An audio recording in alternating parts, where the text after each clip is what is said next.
Hello everyone, today I'm showing you how to double jump, double satchel, or double blast back on Raze. I'm going to be going in depth with slow motion footage as well as using this keyboard overlay that shows real time what buttons I'm pressing. Swens, you motherfucker, I'm gonna suck your dick. A lot of people will say that double jumping isn't practical and will just get you killed. And most of the time they would be right, but in certain situations you can use it to instantly reposition and catch enemies off guard. It's especially useful when paired with your ultimate. Also, it looks really cool. When double jumping, you need to have your knife out to get enough speed. You can always take your gun out midair. Oh, and before anyone says that this only works against bad players, these two were Immortal. One of my most commonly asked questions on my videos are what are my keybinds, so here they are. I use mouse button 4 for blast packs, I use mouse button 5 for nade, mouse wheel down for boom buddy, and scroll wheel up for jump, and then finally my ult is on a mouse button but it says it's P. First thing you need to do is go into a custom game, turn on cheats, and then turn on unlimited abilities. My ult's ready. Anything on flat ground counts? Next, you're going to practice double jumping off of flat ground. It's pretty simple. For your first satchel, you're going to throw it on the ground, you're going to run up to it so that you're right on top of it, jump off of it, and as you're at the peak of your jump, you're going to activate your satchel. The reason you're doing this is to get the most height and speed out of your first satchel. Now comes the tricky part. After activating the first blast pack, you want to wait half a second before throwing the second one directly underneath you.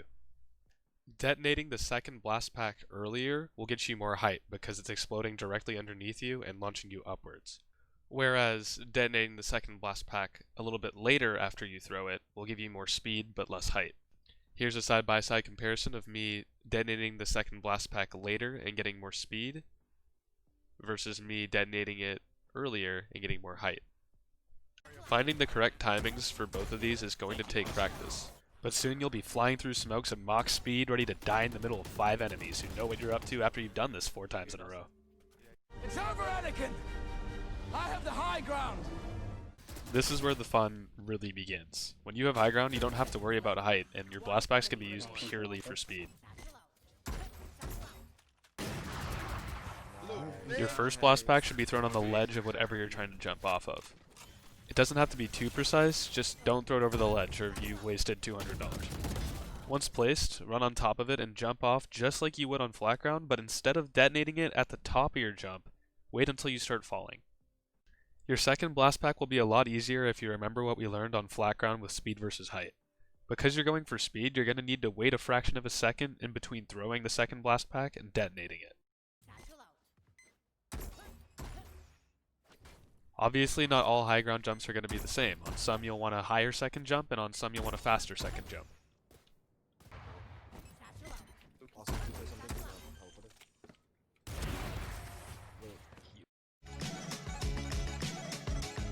If you're double jumping and you hit the ground, you can actually B-hop to maintain a lot of your speed.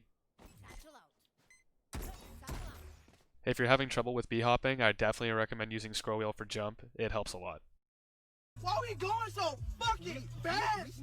To those who don't know what air strafing is, let me give you a quick rundown. It's when you move your mouse in sync with your movement keys in order to gain speed or make tight turns. For example, if I wanted to strafe left, I would hold my A key mid-air while slowly turning my mouse left. And the same thing goes for right with D key. Unlike CSGO, TF2, or a lot of other games, holding the W key while strafing actually helps when you're losing speed. The worst thing you can do while air strafing is to press any key that would move your character in the opposite direction of where your momentum is going. Fun fact, running with knife out is faster than running with Raze ult out. Also, there's a solid second when you activate Raze ult, but you can't shoot it. To get around these drawbacks, you want to activate your Raze ult in between your first and your second jump. This way you have full speed, and you don't have to wait for the full activation time to shoot ult. Here's what it looks like without using that tech.